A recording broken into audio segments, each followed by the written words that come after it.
सल्लल्लाहु अलैहि वसल्लम। माँ से मोहब्बत पे कल भी बात हुई।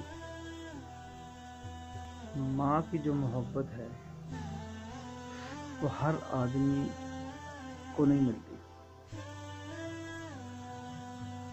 वजह,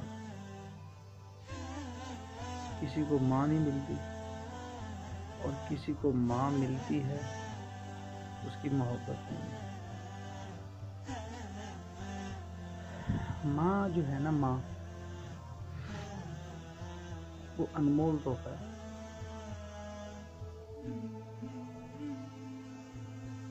जिसको मिल गई उसका काम बन गया। लेकिन हम लोग कदर नहीं करते हैं। मरने के बाद कदर करते हैं। मरने के बाद, मरने से पहले हमें नहीं कदर। क्या है माँ? सब कुछ। इंसान के लिए सबसे अहम चीज माँ। तकलीफ माँ। बचपन में जब इंसान रोता है ना, भाई से मार खा के आता है बच्चा, फौरन माँ के पास जाता। माँ को बता के दिल को तसल्ली है। जब माँ ना रहे, इसे बता कहाँ से तसल्ली ले? कौन चुप कराए? कौन सीने से लगा? कौन अपनाए उसको? जिसकी माँ ना हो, उसका कुछ भी नहीं। उसकी दुनिया वीरान, उसका घर वीरान, खा बीवी, खा बच्चे, सब कुछ मिल जाए, माँ ना मिले तो कुछ भी नहीं है। माँ के बगैर जिंदगी अधूरी, इंसान अधूरा, सब माँ ही करनी है।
Allah